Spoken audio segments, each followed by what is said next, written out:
FC, thank you so much for coming on the podcast today. Thank you very much for having me, Chris. It's a pleasure to be here. Looking forward to this. Can you give myself and the audience a little bit of background about who you are and what you do? Yeah, absolutely. So my name is FC. I'm probably better professionally known as my ethical handle, which is Freaky Clown. I've been a cybersecurity professional now for 30 plus years. I've been the head of ethical hacking at a couple of places.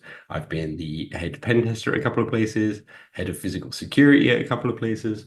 I was even the former head of offensive cybersecurity research for Raytheon, a very large defense firm. Before I started my own company called Cygenta with my wife, I'm the author of a book called How I Rob Banks, and I've also helped out on a couple of other books and friends that have also written books as well. I love that. What got you interested into hacking and cybersecurity?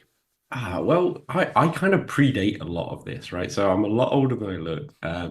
When I grew up, there was no such thing as cybersecurity. There wasn't the World Wide Web. We had the internet, but no World Wide Web yet. My first computer had toggle switches. It didn't even have a mouse and keyboard, right? So when they came along, that changed the game. Then the World Wide Web came along, and that changed it even more. So yeah, I sort of grew up tinkering with computers. And when you got a computer back then, you got a massive, thick manual on how to use it, right? Like you turn it on, you get a little prompt, and you have to like program it to do anything. So from there, I think my interests sort of grew because I was pretty much a lonely kid, bringing myself up in a poor family, and a couple of friends had computers. I tinkered with them, and then eventually, I went to college. I didn't. You couldn't study computers Yeah. back then, right? There was nothing like that. So I ended up doing science. So I was studying biology, chemistry, physics, and nuclear physics at one point. I quit that to get a job as a sysadmin for a small company, and as part of that, I realized that the only way to defend against these now malicious criminals that were coming out was to learn how to do it myself. And that was kind of like really the start of it for me. And so when did you get to become uh, where ethical hacking was your career? I don't actually know. Like it's sort of like yeah, a transition from sysadmin to security professional, like without the title, because like I say, it was so new back then. And then eventually I sort of got actual job titles with that in. And so I think that's probably around then. So I have no idea. I can't even remember what company I was working for. So I have such a poor memory. So yeah, I've been in it for a while. Let's put it that way. It's an interesting transition because there's definitely a world of we're running systems, we're running security, we're running networks, and Mhm. then to transition to, hey, I want to go to work and poke at other people's stuff, not just my stuff. Yeah, definitely. I mean, like, yeah, you have to remember it's a completely different world back then. Like, we had, our web server was run off of an FTP system, right? Like, it wasn't even secure. You'd log into some things, and there wasn't even a password system, let alone a password set. So you just log in with your username, and that would be it. We used to do things like dialing up other computers. It was a peer-to-peer. I'm sure you've I done the same, right? I Everyone's ran a seen. I ran a Yeah, exactly. BBS in the 80s. Yeah, BBSs were a huge thing. So yeah, it was great. Like it was like the Wild West, but everyone was kind of nice. Like Yeah. everyone was kind of like behaving themselves. And then you had stuff like, Chris Stoll with the Cuckoo's Nest book, which is a fantastic read if anyone hasn't read it.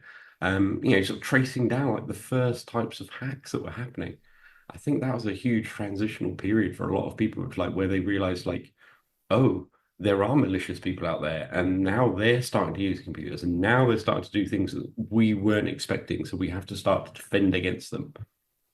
So like clearly like the defense piece makes sense, I think, for most people. Mhm. Okay, we've got a platform, we want to defend it, and we're going to try to break into our own stuff to see how Yeah. good the defenses are. How Yeah. does that transition now into I want to start a company and hey world, I want to break into your stuff, but I promise I won't do anything bad.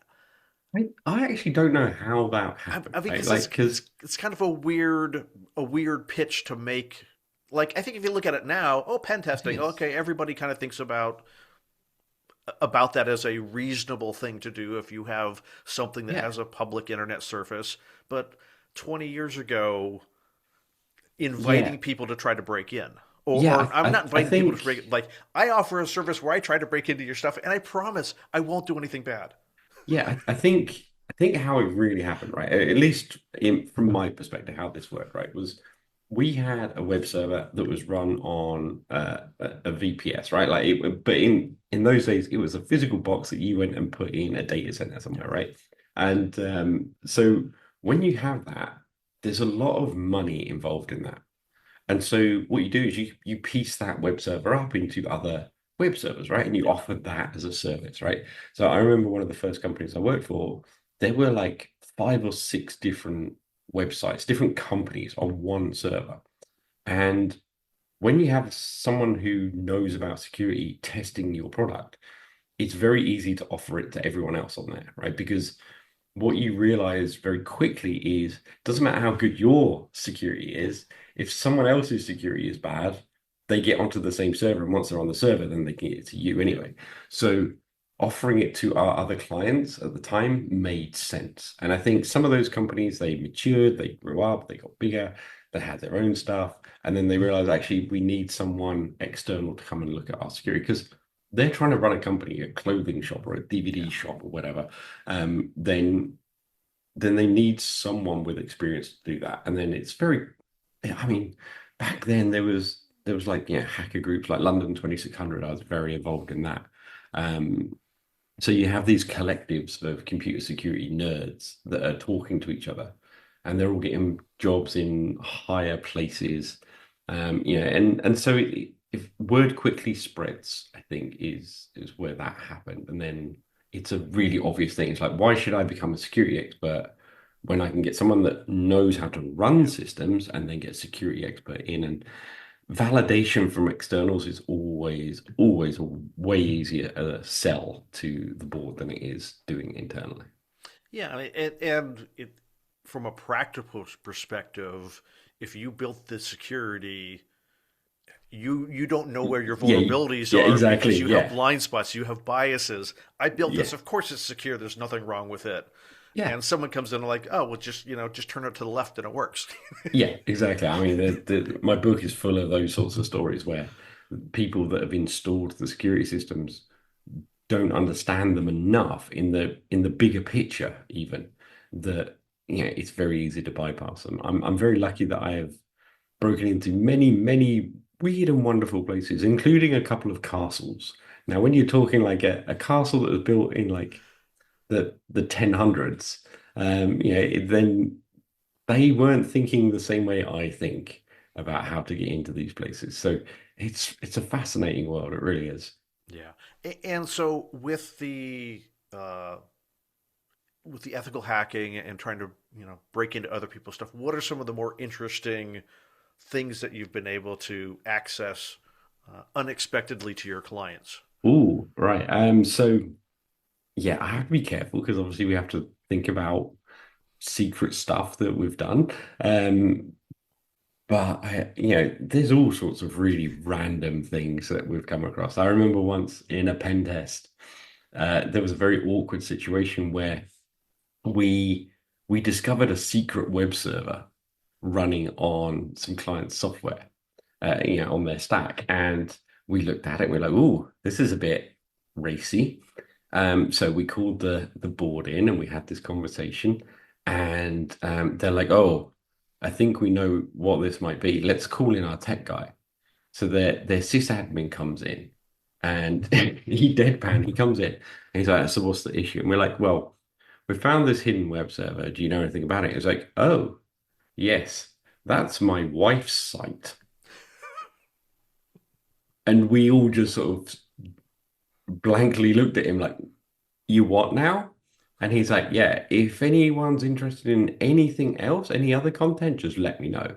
And we were like, "We're done here. Like, just no." It was just the weirdest thing, weirdest moment I think in a pen test ever. But yeah, you get some really interesting things you get to do when you do pen testing, right? I'm very fortunate that I get to choose my clients very carefully, right? I only pick things that are very strange or esoteric or fun that I Hmm. think I want to hack. Like we did something for a client where we did these hardware sensors that they put underwater. And nobody had ever tested them. It was never a reason to. And we took it apart and we completely owned this device. And it was a fun challenge. It was like 2 weeks worth of work of just digging into it. It was incredible. So yeah, I get to do some very fun things. And I think actually one of the fun things that's kind of relevant nowadays is the recent Venezuela operation, what was it, Absolute Resolve? And a lot of people have, seen this where they say, "Oh, can we?" They turned off the power, right? Well, 15 years ago, at least now, I created a device for doing just that when we were involved in an operation to take over, well, to help the regime change of a country. Hmm. And it was, our team was involved and they said, can you turn off the power for us? And it took maybe 2 or 3 weeks of effort to reverse engineer some of the hardware. I built a device that was I mean, this is pre Raspberry Pi. It was all on an Arduino-ish type device that we gave to the boots on the ground to implant, and we turned off the power in 21 seconds. And boy, that was a good day. So finding really interesting things is always fun for me, and I'm very fortunate that I get to pick and choose what I want to work on.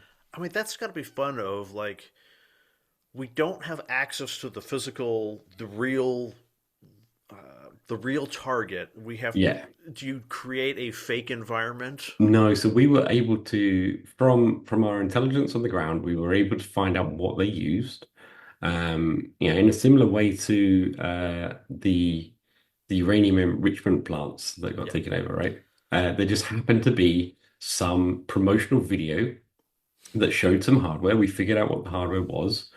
We looked at that. We got hold of similar hardware, and we literally had a manual, like it was this thick. There were two books this thick, and I spent a week reading them. And I was like, hang on, I think we can do this, this, and this. And so we built some like prototypes first of all, and it kind of worked. We found somewhere else that had one running, and we tried it on that, and that was successful. And we were like, okay, well, this little squad is going to have to get in and put this in place because I'm not going. So yeah, it was a fun time. It was a very fun job, that one. That is a total blast. On the like the total, uh, no boots on the grounds, uh, no physical access to anything. What has been kind of like the easiest gig that you've had in getting access to someone's platform? Oh, the easiest, right? Because everyone asks you about what was the hardest thing to get access to. Yeah, What was the easiest? I mean, the easiest is always like you don't even really remember half of them because they're so easy. But there was one time years ago, two colleagues and I were at a pen test, and they wanted us to look at a thin terminal system. I'm not going to name them, but it was getting to the point where we were having a bit of a competition of how to break out of this thin terminal software and get remote code execution or code execution rather. And so we were doing all these fancy things, and it became a competition between the three of us. And then our client came over and he was like, "Hey, like, what's going on? Like, you lot are just giggling, and you lot giggling is not good for me." It's a little And we're like, disconcerting. "Yeah." So we were like, "Oh, we're really sorry. Like, we're just trying to like show how easy it is."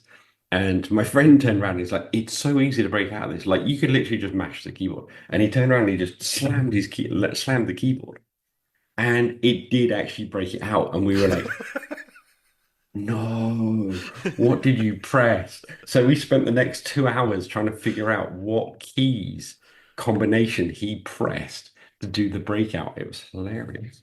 Oh, But that is funny. the client was like, "What are you doing?" Just mash the keyboard. Oh, Just mash it the worked. keyboard. It was brilliant.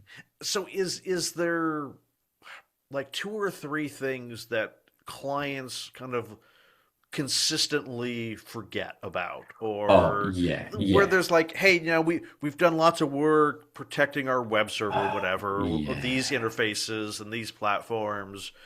Yeah, I think if unless you're talking about like cultural and Yeah, educational things, technically the biggest thing I always see is they haven't segmented their network yeah, well enough, right? Whether or not that's with a proper air gap system for very sensitive stuff, or even just assigning IP ranges to certain departments, right? It's easier if you have if your sales team is on its own segmented yeah. network, right?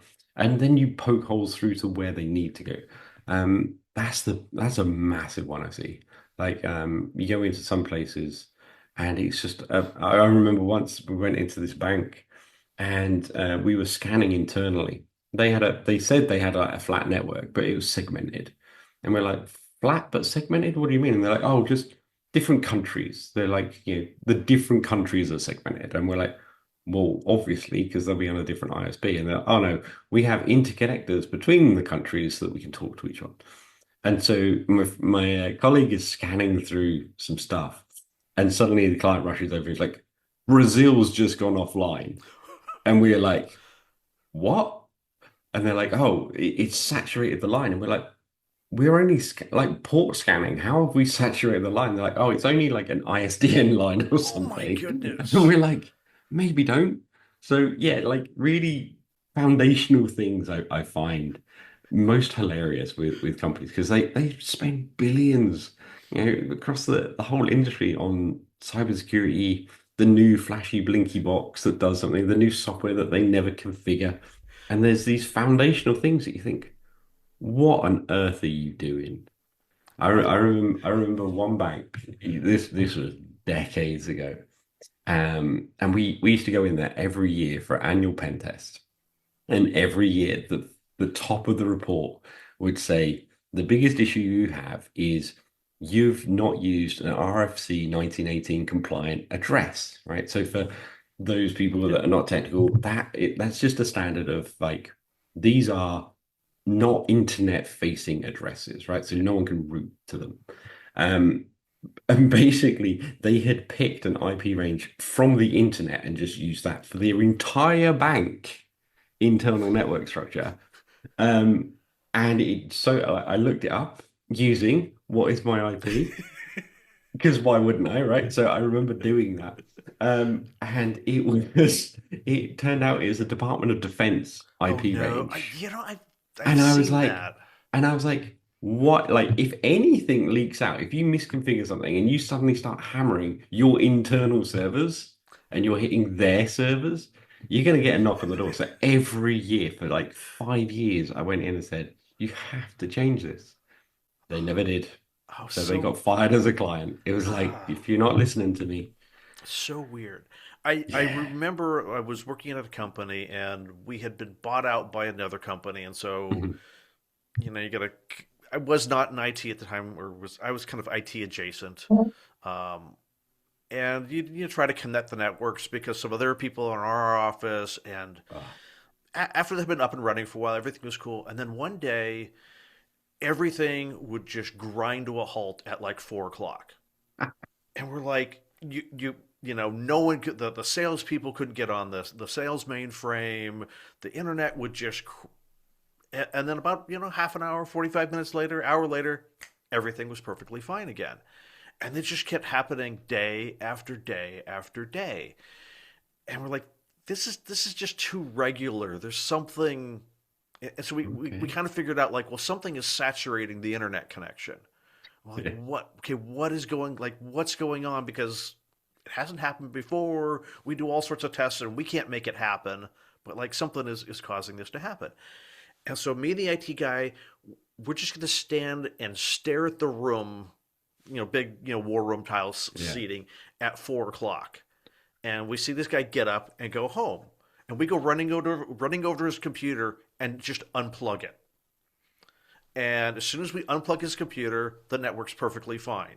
We plug his computer back in, and the network screams to a halt. And we're like, okay, What was he what's going doing? on? He had put like 2 terabytes of music on his desktop, on a folder on his desktop. And every day, roaming profiles would kick in, probably misconfigured, and sync up his desktop Oh the no. remote server. Oh wow. Wow. So we I go I in, love simple things all of his like music, delete. that. Oh dear. Oh, I bet he was furious. That's amazing. But there's Amazing. those weird things that users just do. Yeah. Yeah. Why would putting music on my desktop cause Yeah. their Yeah. I internet mean, connection it to shouldn't, break? right? It It shouldn't. shouldn't, but Yeah. those weird things can happen.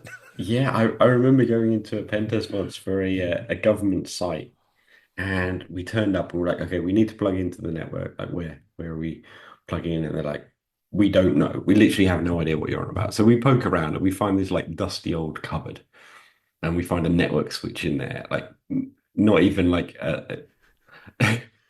it wasn't good. It wasn't good, right? So we plug in and we're chucking packets over this little switch, and all of a sudden there's panic. Alarm goes off, and we're like, "What's going on?" People are rushing over to the cabinet. It's caught fire because this this switch hadn't been used so much, Oh no. and there was just caked in dust, and it just got too hot and caught fire. We were like, "We should probably end that pen test." But the good thing is, like, pen testers get blamed for everything. Whenever they go in anywhere and anything breaks, like pen testers, it's your fault. What are you doing? Of All right, course. we keep logs of everything. I remember once we went in and we sat at like we got assigned our desks and we sat down at this desk and the client came over and was like, "What have you broken?" And we're like, "Nothing." Like, what do you think we've broken? They're like, "Oh, someone's corrupted the database." And we're like, okay. And you think that's us? Like, we're not testing the database. We're here to test something else. So, yeah, yeah, it's definitely the pen testers. Sysadmins all say it's the pen testers. I'm like, okay, well, can you restore from it? And they're like, we tried that. The backups aren't there. Oh So no. you must have deleted those. And we're like, okay, we're going to have a little conversation here that's going to prove that it's not us. And they're like, okay, cool. So we just open up our rucksacks and we're like, our laptops are still in our rucksacks. We haven't been given cables or anything to plug in. Like we've literally just been sitting here waiting. So it's your fault. It's like seeing the realization on the client where they're like, oh, we haven't done anything wrong. It Oh. was like it was quite hilarious. But yeah, we get blamed for everything. And I guess like in many environments, there's probably someone that's going to be adversarial to your presence. Oh, Someone always, doesn't like that you're always. there. Yeah, yeah, because you've either got like security staff that think you're there to make them look stupid, Yeah. right? Or to look over their shoulder and like kind of look at their homework and be like, oh, I know you're doing that wrong. Sometimes we do. Um, but you then also get people that are acting maliciously within the company and they don't want to be seen. They don't want to be found. Years ago, I was working on a government project where we were there looking at something else. I think we're doing like a code review. And as part of the code review, we spotted some anomalies, and we're like, this is kind of odd, right? This behavior here shouldn't be in this code. Yeah. And then we started looking back into like who wrote that code, right? And then who signed off on that person writing that code. And we drug it out a little bit and we sort of did some triaging and we looked into it and we called the client in and they helped us out. And we found out that the person that wrote the code was a malicious insider. The Oh. person that signed it off was also a malicious insider working with them. And the Oh person that dear. oversaw the project was also a malicious insider. Oh, three. All three of them were working for a a different nation state, shall we say. And the reason this came about, how this all happened was, I'll have to be very careful not to name any names, right? So, government department needs a new piece of software. Yeah. And government says this is very sensitive. We have to only use people from our nation on it, right? So you have to have Yeah. people here in the building to work on this. And so the subcontractor was like, okay, yeah, that's cool. It's going to cost us a lot more, but we'll do it. So rather than use their remote coding teams, what they did to get around the system was they flew their entire remote coding team Oh, over to the country and put them up in hotels and said, well, they live here now. They're here in the ground, so we can use them. And what we hadn't known, or what they hadn't known at the time, was the nation state where these coders were housed or from been infiltrated by these malicious nation state actors. And so that's how they got into the government system. And it was it? was just pure coincidence that we found this like piece of code that we're like, that looks suspicious. So yeah, it's people like that that don't want to be found. And that was a big thing back then. Oh, that's crazy that like they Yeah. would bring all three of them. Oh no. Oh, sorry. When I said all three, it was only the three that worked for the nation state. The team was 20 something people, like 27 Oh, okay. people.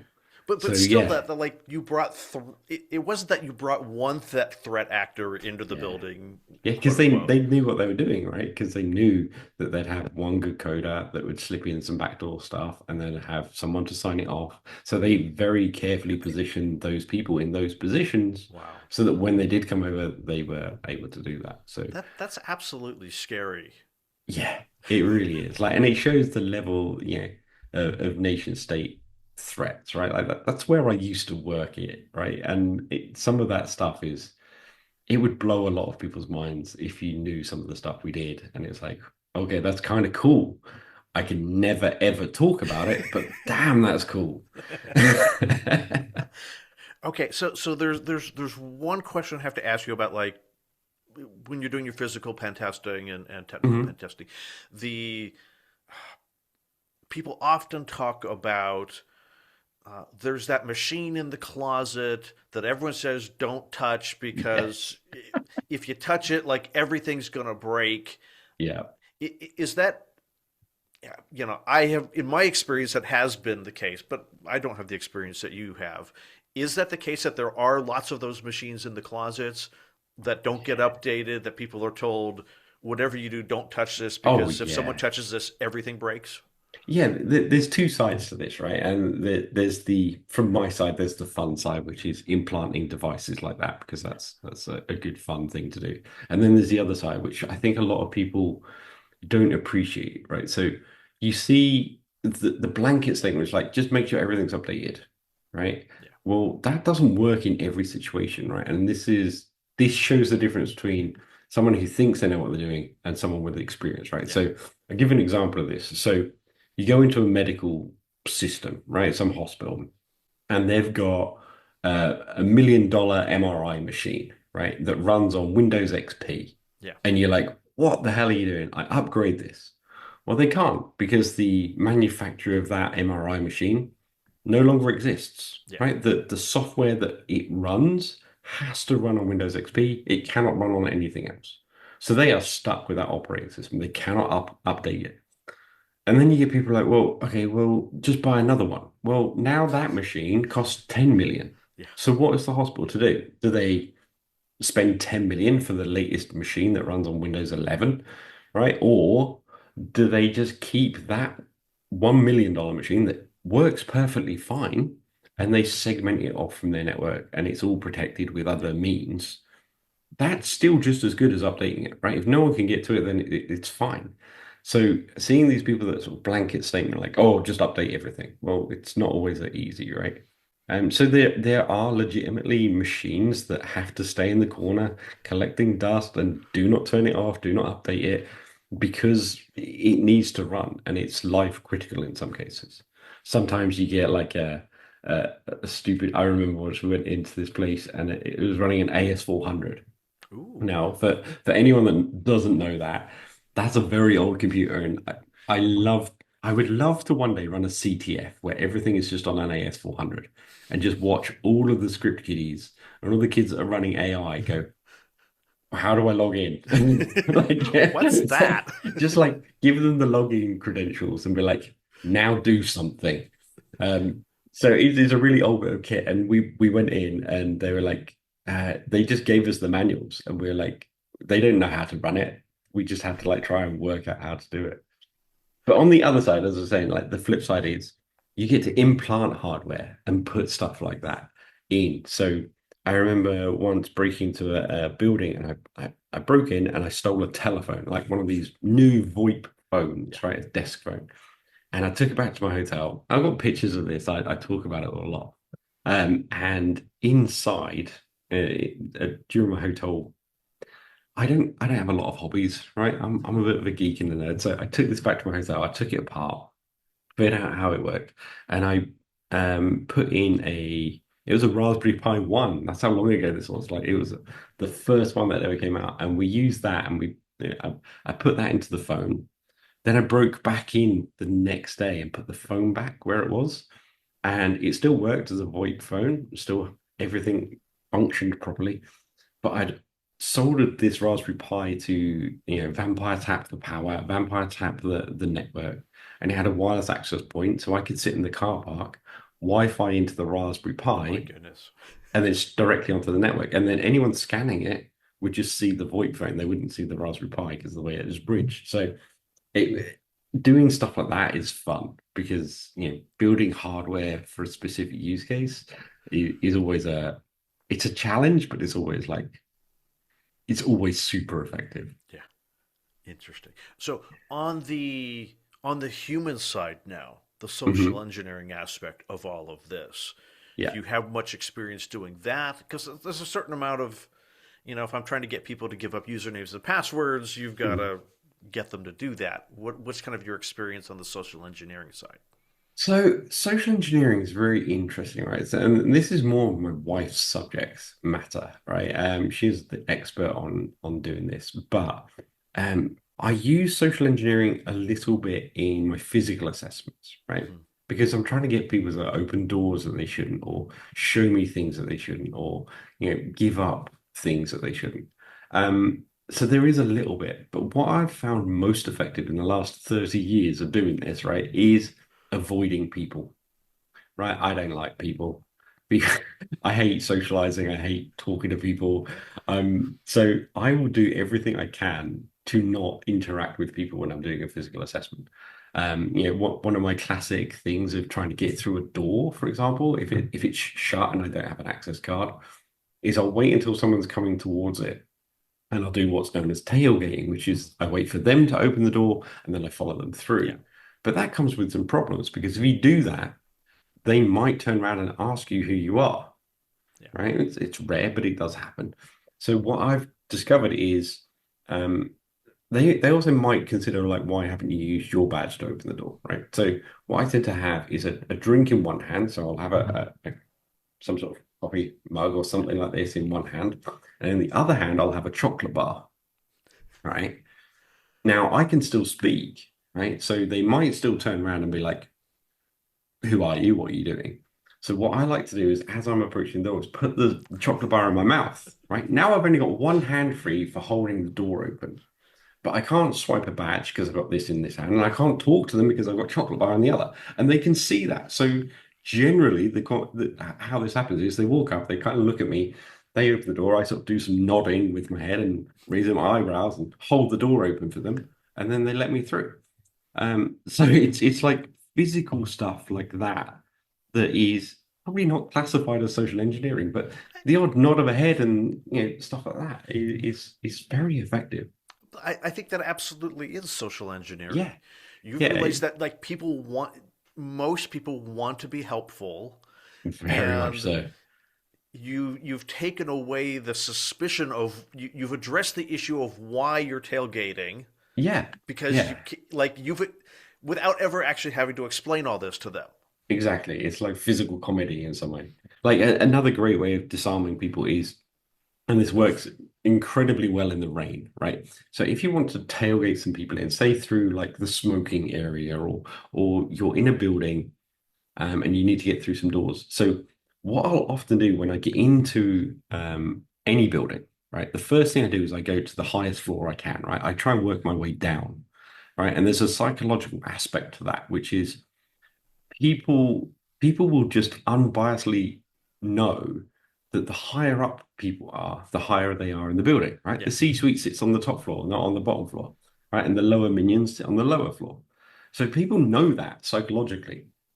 So I get up to the top floor as quickly as I can, which means as I'm coming downstairs, if anyone's coming up, they won't challenge me because they assume that I'm coming down from some higher Yeah. authority, right? Whereas if you're going up and someone sort of sees you like jolting for a door, they might be more suspicious than if someone's coming down going into a door.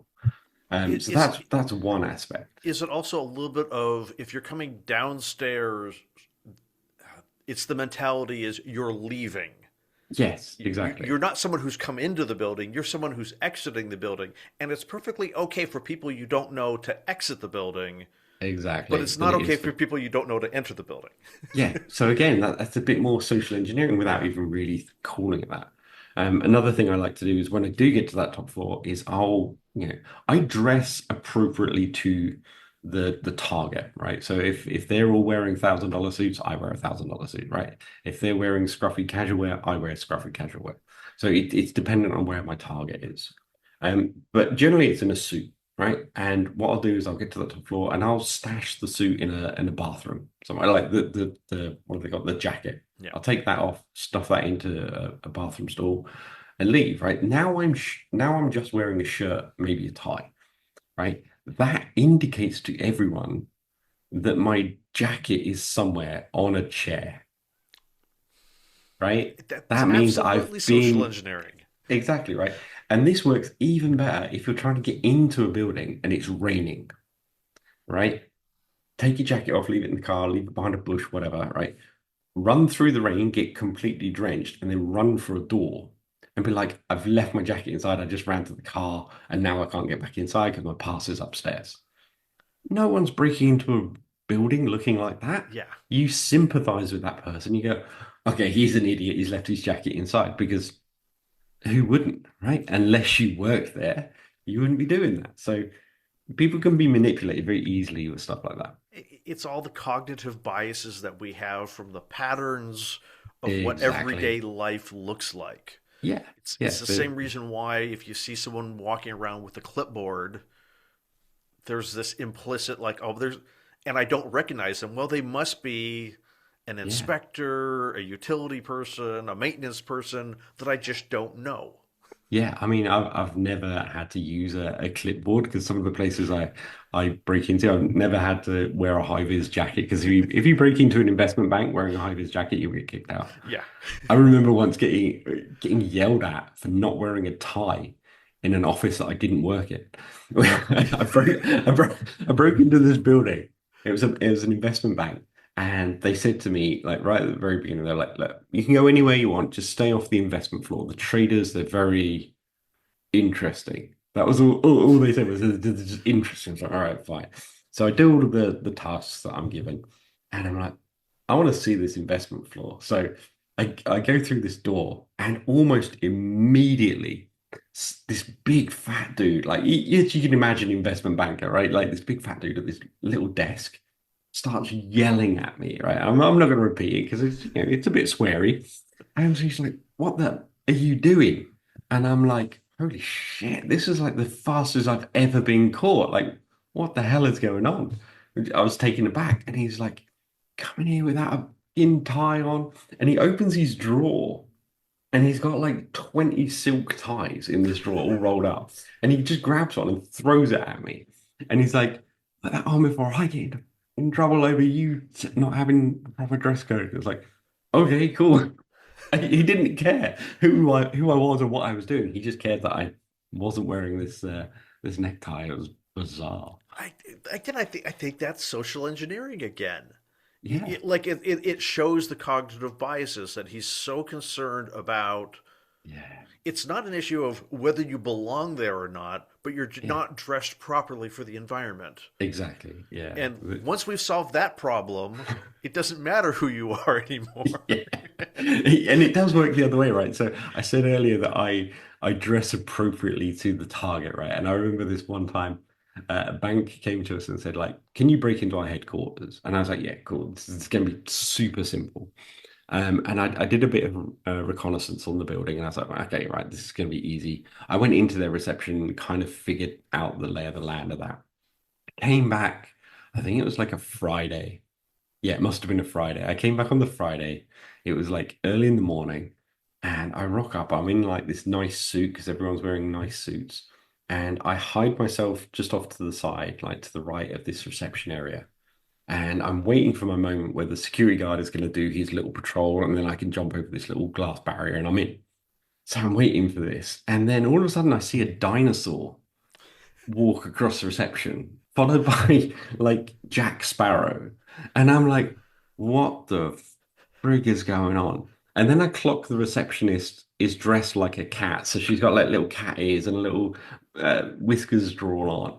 And then I look at the security guard and he's got little devil horns on and a tiny little plastic pitchfork. And I'm like, oh, they're having one of those charity dress up days. And I'm in a suit. So I very quickly exited and came back the following week. So yeah, I didn't have a costume to wear. So So the yeah, moral the moral of the story is companies should do random dress up days to thwart unexpected uh, interlopers. yes, yeah. Uh, that was hilarious. That was trying to explain that to my bosses at the time. Like, yeah, I couldn't do the test today because Jack Sparrow was there, and they're like, "What?" I mean, like, what are the odds that the costume party happened on the day that you were testing? Exactly, one in 365, right? Like it's a chance. Now, it may have been more interesting if you knew that there was a costume That would have been party amazing. Imagine that. That would have been an amazing story. Like going dressed as Spider-Man, something with a mask over my face. and just Be ask great. people, who do you think I Yeah. get people to try to guess Oh, who you are? going as the Hamburglar. Just start stealing stuff off people's desks. And you're like, I interacted with every single employee. Yeah. Go around with a little charity bag. Like, just give us money. So, for the audience who we're not ready to hire a pen tester, or we're not ready to hire for someone to come in and do this, but Mhm. we need to up our game. Yeah. What are the couple of things that people should do to up their game? Like, how do they think outside of their box, outside of their mindset? Yeah. I think the easiest way to do that is to start by looking at a house, right? Like look at your own house in the same way that a criminal would, right? And we've all done this where we forget our keys, Yeah. right? You forget your keys and you're like, crap, now I have to break into my own house. How am I going to do that with the least amount of damage, the least amount of my neighbors calling the police? Like, what are the 10 ways that I can get into my building, right? Because you will suddenly be like, oh, I could break in through the bathroom window because it's pretty crap and it's pretty low.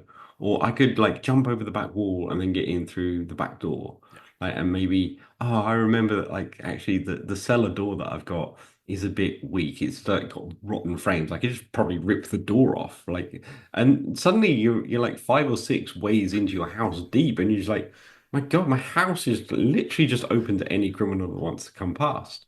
And then you start taking that mindset to the office, right? And you start thinking, right, okay, if I didn't have a badge, could I just jump this barrier? Would anyone even notice? Would I get into trouble for it, right? I can guarantee you, everyone has done this in their own office at some point where they've needed to get through something and they've found a way around it, Yeah. right? Or they've tailgated through a door that they didn't have their pass for. Like, and then just thinking about those and be like, how could I stop this? Right? Or how could I make it slightly harder? Like maybe it is raising the barriers slightly more because then it becomes more suspicious if someone's jumping over it. So yeah, taking that mindset from your house to the office and then beyond is probably the easiest way to transition through that. I like it. That's easy because everyone can start with their home. Oh yeah, yeah. and Don't then don't and then start those with your are friends' homes. Like don't start with like the Louvre or something. definitely not without their permission. Yeah, yeah, yeah. So, if people want to learn about more about what you and your company do, if they're Mhm. interested in like, hey, we need to up level what we're doing here, how can they reach out to you guys? Well, the first thing is we probably don't want to work with you, right? Like we're very picky about our clients because we want to do interesting things, right? For interesting people. So if you're looking at your first pen test, it's probably not us, right? If you've got some esoteric hardware or some crazy new thing that you're building, yeah, then contact us. And you can do that via our website, cygentasecurity.com, or you can find myself on like YouTube or LinkedIn or Twitter, X, whatever you want to call it. You can find my wife through her website, drjessicabarker.com, and then just contact us and see if we'll talk to you. Awesome. FC, thank you so much for coming on the podcast today. No worries. Thanks for having me, Chris. It's been an absolute blast.